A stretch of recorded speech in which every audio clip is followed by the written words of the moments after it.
Doctors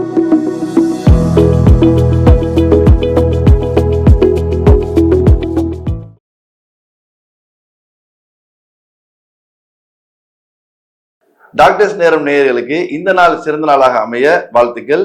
நான் ஷேக் மீரான்.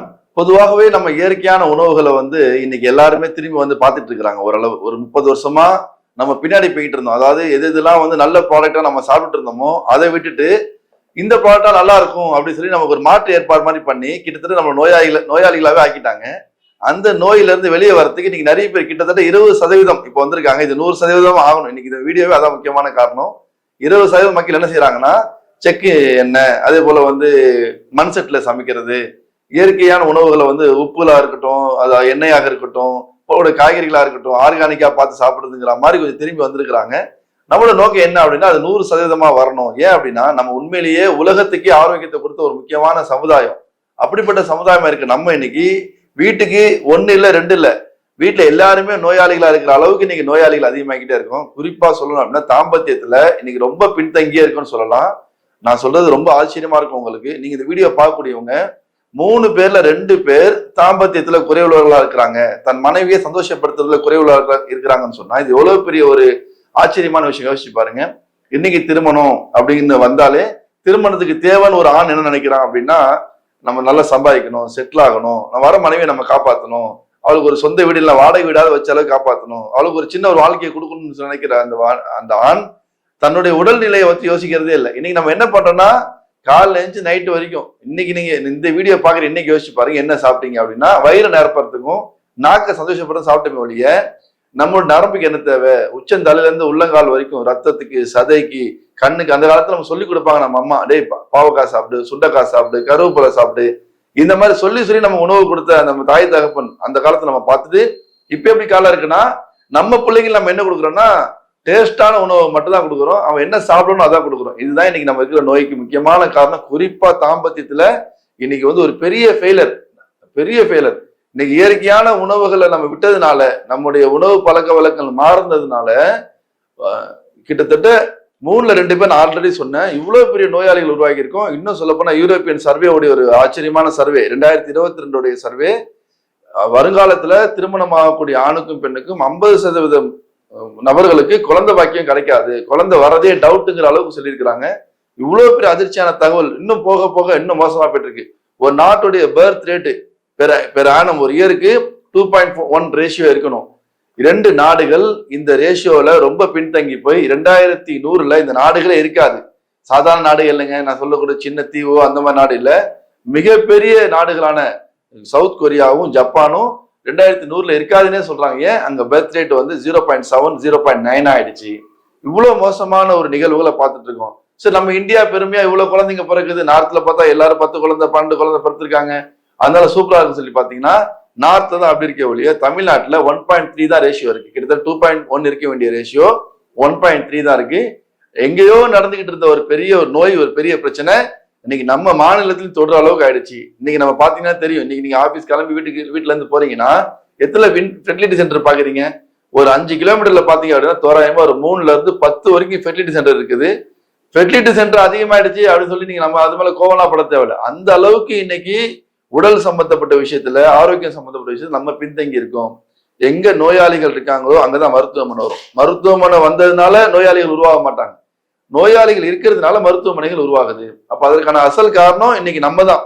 நம்மளுடைய ஆரோக்கியத்தை பத்தி நம்ம கவலைப்படாததுனால இன்னைக்கு இன்ஃபெர்டிலிட்டி சென்டர் மூலியமாக குழந்தை கருத்தரிக்கிறது ஒரு இயற்கையான கணவனும் மனைவியும் சேர்ந்தா கண்டிப்பா குழந்தை கருத்தரிக்கணும் அப்படிங்கிற காலம் போய் ஒரு கணவனும் மனைவியும் கல்யாணம் பண்ணதுக்கு பிறகு 2 வருஷம் 3 வருஷம் அவங்க பாக்குறாங்க. அதுக்கு பிறகு குழந்தை இல்லைன்னு உடனே இன்ஃபெர்டிலிட்டி சென்டர் வராங்க. இதோட ரேஷியோ எவ்வளவு ஆயிடுச்சு அப்படின்னு சொன்னா 100ல கிட்டத்தட்ட 30க்கும் மேற்பட்ட தம்பதிகள் அவங்களுடைய குழந்தை பெற்றுக்கணும்னு சொன்னா இந்த மாதிரி இன்ஃபெர்டிலிட்டி சென்டரை கண்டிப்பா ஒரு தடவையாவது போய் கால் வச்ச மாதிரி தான் இருக்கிறாங்க. இவ்வளவு மோசமான நிலைமைகள் வந்துகிட்டு இருக்கு. இதுல இன்னொரு காரணம் என்னன்னா, நல்ல ஆரோக்கியமான உணவுகள் சாப்பிட்ற நேரத்துல குழந்தைக்கான ஒரு பிளான் பண்ணாம நார்மல் ஃபுட்டு சாப்பிட்ற நேரத்துல குழந்தைக்கான ஒரு பிளான் பண்றது. இன்னைக்கு பாத்தீங்கன்னா நம்மளுடைய கலாச்சாரத்துல இருக்கக்கூடிய ஒரு விஷயம் தான். நம்ம திருமணமான உடனே மாமா வீட்டு உணவு, அத்தை வீட்டு உணவு, அக்கா வீட்டு உணவுன்னு சொல்லி நம்ம கூடி விருந்து வைப்பாங்க. அந்த விருந்துகள்ல பாத்தீங்கன்னு சொன்னா அந்த திருமணம் ஆனதுல இருந்து ஒரு 3 மாசம் வரைக்குமே சில வீடுகள்லாம் அது டிராவல் ஆகும், சில கிராமங்கள்ல சில ஊர்கள் இன்னைக்கு அந்த பழக்கம் இருக்கு. அப்பெல்லாம் நல்ல சாப்பாடு சாப்பிடக்கூடிய நேரம், காலைல எஞ்சதுல இருந்து நாட்டு முட்டை, நாட்டுக்கோழி, இந்த மாதிரி வகை வகையா உணவு கொடுப்பாங்க. இந்த நேரத்துல இவர் ஆணும் சரி பெண்ணும் சரி வேற லெவல்ல இருக்கும் உடம்பு. அந்த நேரத்துல வந்து குழந்தைய வந்து நான் பிளான் பண்றேன், 1 இயர் பிளான் பண்றேன், 2 இயர் பிளான் பண்றேன்.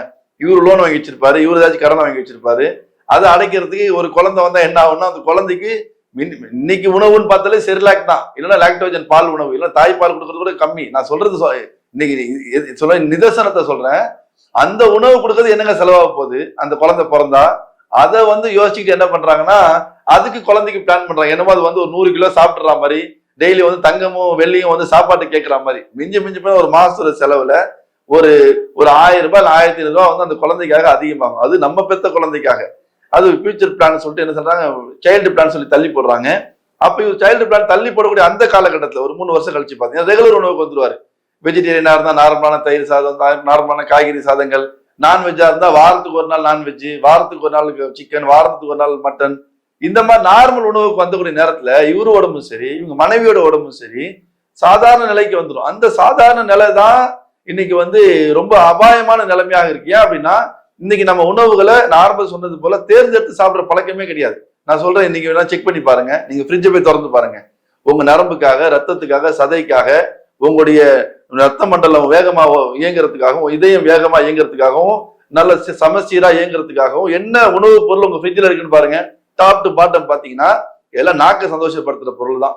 50 கிராம் நாக்கை சந்தோஷப்படுத்துறதுக்காக முழு உடம்பையும் நம்ம என்ன பண்றோம்னு சொன்னா நோயாக்கி வச்சிருக்கிறோம். இன்னைக்கு நம்ம வீட்டுல நம்ம வந்து ஒரு காலம் இருந்துச்சு, தாத்தா இறந்து போவாங்க, பாட்டி இறந்து போவாங்க, அப்புறமா அப்பா அம்மா இறந்து போவாங்க, அப்புறம் பிள்ளைங்க இறந்து போவாங்க, அப்புறம் பேரன். இப்படி இருந்த காலம் போய் நான் சொல்ல இயற்கையா, ஏன்னா விபத்துங்கிறது எப்பவுமே நடக்கும், அது செயற்கை. நான் சொல்ல இயற்கையான மரணங்கள் இன்னைக்கு என்ன நிலைமை வந்துருச்சுன்னா, இன்னும் உள்ள வல்லுநர்கள் என்ன சொல்றாங்கன்னா, நீங்க தாத்தா இருப்பாரு, அப்பா இருப்பாங்க, பையனும் பேரனும் இறந்து போற காலத்துக்கு நம்ம வந்துட்டு இருக்கோம்னு சொல்றாங்க. இந்த உணவு பழக்க வழக்கம் தான். அதனாலதான் இன்னைக்கு பாத்தீங்க அப்படின்னா நம்ம இயற்கையான உணவுகள் மேல கொஞ்சம் ஆர்வம் செலுத்தினாலே போதும், கொஞ்சம் கவனம் செலுத்தினாலே போதும்.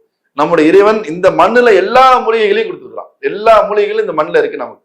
நமக்கு தேவையான என்னெல்லாம் நீங்க வந்து நினைக்கிறீங்களோ, ஏதோ வந்து எக்ஸ்ட்ரீமா ஒரு நோயா நினைக்கிறீங்களோ, அதோட தீர்வு இந்த மண்ணில் வந்து இறைவன் கொடுத்துருக்கிறான். அந்த தீர்வுக்கு பக்கமாக நம்ம திரும்பிட்டோம் அப்படின்னா நம்ம மட்டும் இல்ல, நம்ம சந்ததி நல்லா இருக்கும். நான் அடிக்கடி சொல்லக்கூடிய விஷயம், ஆரோக்கியமான சமுதாயம் உலகத்துல வேணும் அப்படின்னு சொன்னா ஆரோக்கியமான தாம்பத்தியம் அதுல முதல் படி. நீங்க ஆரோக்கியமான தாம்பத்தியத்தை எடுத்துட்டு ஆரோக்கியமான சமுதாயத்தை உருவாக்கணும்னு நினைச்சுன்னா வாய்ப்பே கிடையாது. இன்னைக்கு வந்து தாம்பத்தியம் அப்படின்னாலே ரொம்ப வந்து லீஸ்டா நான் என் மனைவிக்கு எதை கொடுக்குறேனோ அதான் தாம்பத்தியம் நினைச்சிட்டு இருக்க அளவுக்கு இன்னைக்கு நிலைமை மோசமா போயிட்டு இருக்கு. அதாவது ஒரு 3 செகண்ட், சில பேர்ல நான் சொல்றது நான் அனுபவத்துல சொல்றேன். ஏன்னா இன்னைக்கு நாங்க 2 லட்சத்துக்கு மேற்பட்ட சாட்டிஸ்ஃபைட் கஸ்டமர்ஸ் வச்சுட்டு ஒரு கம்பெனில இருந்து நான் பேசுறேன்.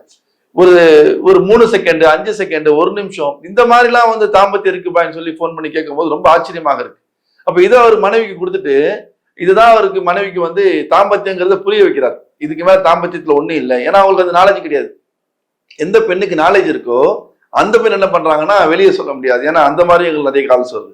இப்போ நாங்க நல்ல குடும்பத்துல பிறந்தவங்க, எங்களால என்னால தப்பும் பண்ண முடியல, என் கணவர் இவ்வளவுதான் பண்றாரு, இதுக்கு மேல அவர்கிட்ட நான் எதிர்பார்க்கவும் இல்லை, அவரால் இதுக்கு மேல முடியல, இதுக்கு மேல என்ன சொல்றாருன்னா அவர் வந்து அந்த குழந்தை கொடுத்துட்டேனே, நான் தான் சிறந்த ஆம்பளைன்னு சொல்றாரு. இன்னைக்கு 2 குழந்தை 3 குழந்தை கொடுத்துட்டா அவர் ஆணுங்கிறதுக்கான அடையாளம் அது மட்டும் கிடையாது. ஒரு சந்தோஷமான ஒரு முழுமையான உச்சக்கட்ட தாம்பத்தியத்தை மனைவி கொடுக்கிறவர் தான் உண்மையான ஆண்மகன். இந்த இடத்துலதான் ஆண்மகன்கிற இடத்த வந்து நிரூபிக்க முடியுமே ஒழிய. ஏன்னா பாருங்க, நான் ஆரம்பத்தில் சொன்னேன், ஒரு 50 கிராம் நாக்கை சந்தோஷப்படுத்துறதுக்கு நம்ம மனைவி வீக்கெண்ட்ல எங்க கூட்டு போறோம்? நல்ல ஹோட்டல் கூட்டு போறோம். 10 கிலோமீட்டர் 15 கிலோமீட்டர் இந்த மாதிரி டிராவல் பண்ணி ஒரு ஹோட்டல் கூட்டு போறோம். அங்க போய் இருக்கிறத கொடுன்னு சொல்ல, என் பொண்டாட்டிக்கு எது பிடிக்குமோ அதை வாங்கி கொடுக்குறேன். நல்ல ஒரு 50 கிராம் நாக்கை சந்தோஷப்படுத்துறதுக்கு இவ்வளவு செலக்ட் பண்ணி வாங்கி கொடுக்குறேன். நான் அவங்களோட 50 கிலோ 60 கிலோ உடம்பை சந்தோஷப்படுத்துறது நான் எவ்வளவு முக்கியத்துவம் கொடுக்கணும். ஏன்னா மற்ற சந்தோஷத்தை யார் வேணா கொடுத்துடலாம். ஒரு இடம் வாங்கி கொடுக்கறது, வீடு வாங்கி கொடுக்கறது, நகை வாங்கி கொடுக்கறது, அப்பா அம்மா வாங்கி கொடுத்துருவாங்க, அண்ணன் தம்பி வாங்கி கொடுத்துருவாங்க. ஏன் ஒரு ஜோக் சொன்னா கூட ஒரு பெண் சிரிச்சிடும். இந்த சந்தோஷத்தை யார் வேணா கொடுத்துடலாம். ஆனா ஒரு தாம்பத்திய சந்தோஷம் அப்படிங்கறத கணவன் மட்டும்தான் கொடுக்க முடியும். கணவன் மட்டும்தான் அதுக்கு முக்கியமான நபர். அது கொடுக்கலன்னு சொன்னா இதுக்கு முழு குற்றவாளி கணவன் தான். அப்ப அந்த இடத்துல இருந்து வெளியே வரணும்னு சொன்னா கொஞ்சம் உணவுகளை பார்த்து சாப்பிடுங்க. காலை உணவுகள்ல அதிகமான பழங்கள், காய்கறிகள், கீரைகளை இந்த மாதிரி சேர்த்துக்கொள்ளுங்க. பூசணி விதை, நம்மளுடைய டீ காபி உங்களுக்கு எப்பெல்லாம் பசிக்குதுன்னு நினைக்கிறீங்களோ அந்த மாதிரி நேரங்கள்ல பூசணி விதை எடுத்து சாப்பிடுங்க. பச்சை பூசணி விதை, அது வெள்ளை கிடையாது, பச்சை பூசணி விதை, அது உங்க டேபிள்ல வச்சுக்கோங்க. அதே போல கொஞ்சம் அஸ்வகந்தா, அதே போல சஃபேத் முஸ்லி, அதே போல வந்து கோக்ஷுரா, சத்தாவரி, பூனைக்காளி விதை, இந்த பொருள்களை வந்து ஒவ்வொரு பொருளுக்கும் ஒரு பக்குவம்னு ஒண்ணு இருக்கு. அந்த பக்குவத்தோடு உங்களால முடியும்னு சொன்னா அந்த பக்குவத்தோட வீட்லயே நீங்க அந்த உணவுகளை செஞ்சு இன்னும் நிறைய இருக்கு. கிட்டத்தட்ட பாத்தீங்கன்னா எங்க பாட்டுல 25 மூலிகைகள் மேல இருக்கு. அந்த அத்தனை மூலிகைகளோட பேரும் சொல்றேன் நானு. உங்களால முடியும்னு சொன்னேன். இப்போ ஒவ்வொன்றுக்கும் ஒரு பக்குவம் நான் சொல்றது போல அஸ்வகந்தா வந்து நல்லா ட்ரை பண்ணணும். அதுக்கு பிறகு அதை வந்து சூடு இல்லாம அரைக்கணும். அதே போல பாத்தீங்கன்னா பூனைக்காளி விதை, அது இன்னைக்கு பாத்தீங்க அப்படின்னா ஒரு அதோட தோல் வந்து கிட்டத்தட்ட பார்த்தா பிளாஸ்டிக் மாதிரி இருக்கும். அந்த தோலை உரிக்கிறதுக்கான வழிகள் இருக்கு. அதை ஒண்ணு ஹீட் பண்ணி உரிக்கலாம், அப்படின்னு சொன்னா பசும்பால்ல ஊற வச்சு அந்த ஊர்னதுக்கு பிறகு அதை பிதுக்கி எடுத்துன்னு சொன்னா அந்த தோல் தனியா வந்துடும். ஏன்னா அது வந்து ஜீரணமே ஆகாது. இன்னைக்கு நீங்க பூனைக்காளி விதை பவுடரை போய் கடையில வாங்கினீங்கன்னா அவங்க பூனைக்காளி விதையை தோலை உரிக்க சிரமமா இருக்குன்னு சொல்லி அப்படியே தோலோடு தான் அரைக்கிறாங்க. பிளாஸ்டிக்கோட மோசமானது. அப்படியே வாங்கி தயவு செய்து பயன்படுத்திடாதீங்க. அதே போல சஃபேத் முஸ்லி இன்டர்நேஷனலா இருக்கக்கூடிய ஒரு மிகப்பெரிய வயகரான்னு சொல்லலாம். இன்னைக்கு உலகத்தில் இருக்கக்கூடிய மிகப்பெரிய விஐபிஸ் இன்னைக்கும் அதை வந்து அவங்க சாப்பிட்டுதான் இருக்காங்க. நான் சொல்லக்கூடிய எல்லாமே என்ன அப்படின்னு சொன்னா, ஒரு பணக்காரருக்கு இந்த இந்த ஒரு பெரிய ஒரு 100 கோடி சம்பளம் வாங்கக்கூடிய ஒரு நடிகரா இருக்கட்டும், இல்லைன்னா ஒரு பெரிய அரசியல்வாதியாக இருக்கட்டும், இல்லை ஒரு பெரிய கோடீஸ்வரரா இருக்கட்டும், அவருக்கு தாம்பத்திய பிரச்சனை வந்தா, அவருக்கு இன்ஃபெர்டிலிட்டி பிரச்சனை வராம இருக்கிறதுக்காக அவர் என்ன முறையை தேர்ந்தெடுப்பாரு? யோசிச்சு பாருங்க. அவர் லோக்கல் இருக்கக்கூடிய ஒரு ஜெனரல் டாக்டர் போவாரா? லோக்கல் இருக்கக்கூடிய ஒரு இன்ஃபெர்டிலிட்டி போவார்னா கண்டிப்பா கிடையாது. எக்ஸ்ட்ரீமா எது மிகப்பெரிய ஒரு ஸ்தாபனமோ எதுல போனா அது எத்தனை லட்சம் செலவானாலும் பரவாயில்ல, எத்தனை கோடி செலவானாலும் பரவாயில்ல, எனக்கு தீர்வு வேணும் தானே அவர் யோசிப்பாரு. அந்த தீர்வை தான் இப்ப நான் உங்களுக்கு சொல்லிட்டு இருக்கேன். பாமர மக்களும் அதே தீர்வை நீங்க பார்க்கலாம். எந்த தீர்வை ஒரு பெரிய கோடீஸ்வரன் அனுபவிக்கணும்னு ஆசைப்படுறாரோ அந்த தீர்வை சாதாரணமா ஆட்டோ ஓட்டக்கூடிய, கார் ஓட்டக்கூடிய, சாதாரணமாக வேலை செய்யக்கூடிய, தினசரி வருமானம் சம்பாதிக்கக்கூடிய, ஈட்டக்கூடிய எல்லா மக்களும் அந்த சந்தோஷத்தை அடைய முடியும். தாம்பத்தியத்தையும் சரி, குழந்தையின்மை பேச்சிலையும் சரி. அதற்காக உணவுகளை நீங்க வீடுகளிலே தயாரிப்பு செஞ்சுக்கலாம். அப்ப இந்த மாதிரி ஒவ்வொரு பொருளுக்கும் ஒவ்வொரு பக்குவம்னு ஒண்ணு இருக்கு. சரியான முறையில் வெயில்ல காய வைக்கணும், சரியான முறையில் ரொம்ப சூடு இல்லாம மிக்சியில போட்டு அரைச்சோம்னு சொன்னா சூடு அதிகமாகும். சூடு அதிகமாகிடுச்சுன்னா அதோடைய சத்துக்கள் எல்லாம் சொன்னா வெளியே போயிடும். அந்த மாதிரி இல்லாம கொஞ்சம் அது ரொம்ப பக்குவமாக அரைக்கணும். நான் இன்டர்நேஷனல் வயகரா, நேச்சுரல் வயகரா, நீங்க பெரிய பெரிய விஐபிகள் சாப்பிடக்கூடிய சஃபேத் முஸ்லி பத்தி சொன்னேன். சஃபேத் முஸ்லி இன்னைக்கு மார்க்கெட்ல பாத்தீங்க அப்படின்னு சொன்னா வெறும் மைதா மாவை சுருட்டி வச்சு அதை காய வச்சு சஃபேத் முஸ்லி சொல்லி விற்கிறாங்க. மைதா மாவு மாதிரி சில மாவுகளையும் வச்சு விற்கிறாங்க. இவங்க மைதா மாவு கண்டுபிடிச்சிடறாங்க சொல்லி. இது பாத்தீங்கன்னா தங்கத்துக்கு நிகரான விலை உள்ள ஒரு பொருள். கிராம் வந்து ஒரு பிரைஸ். அந்த அளவுக்கு ஒரு காஸ்ட்லியான ஒரு ப்ராடக்ட். இந்த ப்ராடக்ட் சரியான இடத்துல இப்ப நாங்களே பாத்தீங்க அப்படின்னா இந்த மார்க்கெட்ல இருக்கக்கூடிய எங்களையே சில நேரங்கள்ல வந்து குழப்புற மாதிரி ப்ராடக்ட்லாம் வந்து கையில வரும். அதெல்லாம் வந்து ஓவர் கம் பண்ணி அதுக்கும் தனியா ஒரு டீம் வச்சு அந்த ப்ராடக்ட் சரியான முறையில் வாங்கி அதை சரியான முறையில் ஹீட் பண்ணி அந்த ஹீட் பண்ண ப்ராடக்ட் நல்ல முறையில் அரைச்சி சரியான அளவு சேர்த்து. ஏன்னா அளவு இங்க ரொம்ப முக்கியம். இப்ப நான் அளவு உங்கள்ட்ட வந்து ஒரு ஸ்பூன் சொல்லி இப்படி சொல்ல முடியாது. ஏன்னா இது கிட்டத்தட்ட 26 மூலிகைகள் வந்து ஒன்று சேரக்கூடிய ஒரு விஷயம். இந்த 26 மூலிகைகளும் நான் இப்ப வீடியோல சொன்னேன்னு சொன்னா நீங்க செய்யும் போது வந்து அது தவறா வரதுக்கான வாய்ப்புகள் இருக்கு. அதனால நீங்க இதை எந்த அளவுக்கு சரியான முறையில் பயன்படுத்தணும். எதுவுமே ரொம்ப அதிகமாயிடக்கூடாது, கம்மியாயிடக்கூடாது. அந்த மாதிரி கரெக்டான பக்குவத்துல அளவுல எடுத்து நம்ம கலந்து நீங்க செஞ்சு சாப்பிட்டீங்க அப்படின்னு சொன்னா வேற லெவல்ல, அதாவது 300 வருஷம் முன்னாடி அந்த காலத்தோடைய அந்த மக்கள், அந்த சமுதாயம் எப்படி தாம்பத்தியத்தை பார்த்தாங்களோ அதே தாம்பத்தியத்தை இன்னைக்கு உங்க வீட்டுல உங்களால அனுபவிக்க முடியும். சஃபேத் முஸ்லி அப்படிங்கிறது இன்டர்நேஷனல் நேச்சுரல் வயகரா. இன்னைக்கு பாத்தீங்கன்னா பெரிய பெரிய அதிபர்களும் விஐபிகளும் தன்னுடைய தாம்பத்திய சந்தோஷமா அமையறதுக்காக, நீண்ட நேரம் அமையறதுக்காக எடுத்துக்கொள்ளக்கூடிய முக்கியமான விஷயம். ஆனா இதுல என்ன ஒரு முக்கியமான விஷயம்னா, நம்மள்ட்ட வந்து இன்னைக்கு லோக்கல் மார்க்கெட்ல கிடைக்கக்கூடிய அந்த சஃபேத் முஸ்லி இருக்கு, அதுல வந்து நிறைய ஸ்கேம் இருக்கு. அதாவது வந்து அது ஒரு கோல்டுக்கு நிகரான ஒரு பொருள். அந்த பொருளை வந்து இன்னைக்கு மக்கள் வந்து பயனடைஞ்சிருவாங்களோ என்னன்னு தெரியல. அது ஒரு வியாபாரமா தப்பா செஞ்சு அதுல வந்து சில மாவுகளால உருட்டி வச்சு, ஏன்னா அது பாக்கிறதுக்கு பாத்தீங்கன்னா உருளைக்கிழங்கு காய வச்ச மாதிரி தான் இருக்கும், பிரெஞ்ச் ஃப்ரைஸ் மாதிரி தான் இருக்கும். அதை வந்து இன்னைக்கு ஏதோ மாவுகளில் உருட்டி வச்சு அதையும் வந்து ஸ்கேம் பண்ணி வைக்கிறோம். அதை நீங்க கரெக்டா குவாலிட்டியா வாங்க முடியும்னு சொன்னா அதை வாங்கிட்டு அதை நார்மலா நீங்க அரைச்சிக்கிட்டு தினசரி நீங்க காலை மாலை ஒரு 2.5 கிராம் டேபிள் டீஸ்பூன் அந்த அளவுக்கு நீங்க தண்ணிலையோ வெண்ணிலையோ இல்ல ஜூஸ்லோட கலந்து சாப்பிட்டாலும் சரி, இதை தொடர்ச்சியா எடுக்கிறீங்க. அதே போல வந்து அஸ்வகந்தாவை வந்து நீங்க பிளான் பண்ணி கரெக்டா காலை மாலை எடுக்கிறீங்க. நான் சொன்ன மாதிரி பூசணி விதை, அதே போல வந்து கோக்ஷுரா, சத்தாவரி, இந்த மாதிரி ப்ராடக்ட்டுகளை சிறு சிறு அளவுகள்ல நீங்க கொஞ்சம் சேர்த்து அதை ப்ராடக்டா சாப்பிடும் போது என்ன ஆகும்னு சொன்னா உங்க உடல்ல ஒரு பெரிய மாற்றத்தை பார்ப்பீங்க. உங்க மனைவிக்கு தெரியாம சாப்பிட்டீங்கன்னு சொன்னா உங்க மனைவி ஓப்பனா கேட்பாங்க, உங்கள்ட்ட பெரிய மாற்றம் தெரியுது அப்படின்னு சொல்லி அவங்க வாய் விட்டு கேட்கிற அளவுக்கு உங்களோட பெரிய சேஞ்சஸ் தெரியும். ஏன் அப்படின்னா நீண்ட நேர தாம்பத்தியங்கிறது 5 நிமிஷமா இல்ல 10 நிமிஷமா 1/4 மணி நேரம்? நிறைய பேர் இந்த கொஸ்டின் இருக்கு. அப்படிலாம் இல்லைங்க. உங்க மனைவி சந்தோஷமாகணும், முழுமையான உச்சகட்டத்தை பார்க்கணும். அதுக்கு பிறகு உங்களுக்கு உச்சகட்டம் வந்துருச்சுன்னா அதான் நீண்ட நேர தாம்பத்தியம். இந்த 2 ஆணும் பெண்ணும் சேர்ந்து சந்தோஷத்தை பார்க்கக்கூடிய ஒரு இன்பமான நிகழ்வை தான் இறைவன் வந்து கணவன் மனைவியாக ஒரு திருமணத்தை கொடுத்திருக்கக்கூடிய ஒரு தொடர்பு. அது அந்த தொடர்பு வந்து இன்னைக்கு நிறைய பேர் நம்ம நினைக்கிறோம் அதற்கான நாலேஜை கேதர் பண்றது வந்து தப்பு, அது ரூம்ல நடக்கிறது. அப்படி கிடையாது. திருவள்ளுவரே பாத்தீங்கன்னா 3ல் ஒரு பகுதியை வந்து காமத்துக்காக ஒதுக்கியிருக்காரு. இதற்கான நாலேஜை கேதர் பண்றது தவறே கிடையாது. உள்ள என்ன நடந்துச்சு, நைட்டு நடந்தது காலையில போய் மக்கள்கிட்ட சொல்றதுதான் தவறு. அதான் இன்னைக்கு ரொம்ப கேவலமான செயலை ஒழிய இது எப்படி இரவுல நான் நடந்துக்கணுங்கிறத நாலேஜை கேதர் பண்றது ரொம்ப அவசியமான விஷயம். அன்னைக்கெல்லாம் பழக்கங்கள் இருந்துச்சு. நம்முடைய சித்தப்பா மாமாவே சொல்லி கொடுப்பாங்க கல்யாணம் பண்ண போற பையனுக்கு, டேய் இப்படிலாம் இருக்குண்டா இப்படிலாம் இருக்குண்டா. இன்னைக்கு பாத்தீங்கன்னா சில நாடுகள்ல எக்ஸாம் வைக்கிறாங்க. திருமணத்துக்கு முன்னாடி உடல் தகுதி எப்படி இருக்கணும்னு சொல்லி எக்ஸாம் வச்சு அந்த பையனுக்கு எந்த அளவுக்கு நாலேஜ் இருக்குன்னு பார்த்ததுக்கு அப்புறம் அந்த ஆணுக்கு பெண்ணுக்கு திருமணம் செஞ்சு வைக்கிறாங்க. இன்னைக்கு நம்ம நாட்டுல என்ன பழக்கம் ஆயிடுச்சுன்னா 20 வயசு ஆயிடுச்சா 25 வயசு ஆயிடுச்சா நீ கல்யாணம். இன்னும் மோசமானது லேட் மேரேஜ், அது அடுத்த ஒரு குழப்பமானது. இன்னைக்கு ஸ்ரீதர் வேம்பு ஜோவோட ஃபவுண்டர் அவர் சொல்றாரு, தயவு செய்து 20 வயசுக்குள்ள கல்யாணம் பண்ணிங்க, 20 வயசுல கல்யாணம் பண்ணிங்கன்னு சொல்றாரு. நான் சொல்றது இன்னைக்கு உங்களுக்கு தப்பா தெரிஞ்சாலும் ஒரு காலம் வரும் ஸ்ரீதர் வேம்பு சொன்னது சரின்னு நீங்க சொல்லுவீங்கன்னு சொன்னாரு. காரணம் ரொம்ப முக்கியமான விஷயம், இன்னைக்கு எல்லா சத்தையும் இழந்துறான் ஒரு வாலிபன். எல்லா ரோட்ல போறதை பார்த்து, டிவில பார்த்து, செல்போன்ல பார்த்து எல்லாத்தையும் இழந்துறான். இது இறக்குறது தப்பு இல்லைன்னு வேற சொல்றாங்க. இன்னைக்கு கைப்பழக்கம் வந்து மாஸ்டர்பேஷன் வந்து தவறு இல்லை அப்படின்னு சொல்லக்கூடியவங்க நிறைய பேர் உருவாயிட்டாங்க. இதனால அவனுக்கு உடல்ல இருக்க எல்லா தகுதியும் அவன் இழந்துட்டு, அது மட்டும் இல்லாம செல்ஃப் கான்பிடன்ஸ் அவன் இழந்துறான். அம்மா சகோதரியை பார்க்கும் போது அவனுக்கு என்ன பார்வை வரும்? எல்லாத்தையும் மொபைல்ல பார்த்தவன், நிர்வாணமா பார்த்தவன், ஒரு பெண்ணுனால இப்படிதான் இருப்பாங்கன்றத பார்த்தவன் தன்னோட உறவுகளை பார்க்கும்போது தவறான பார்வை வரதுக்கான வாய்ப்புகள் இருக்குன்னு சொல்லி இன்னைக்கு வல்லுநர்கள் சொல்றாங்க. இப்ப நான் சொல்ற ப்ராடக்ட் சஃபேஸ் முஸ்லியா இருக்கட்டும், இதெல்லாம் காஸ்ட்லியா இருக்கு தோணுது எனக்கு.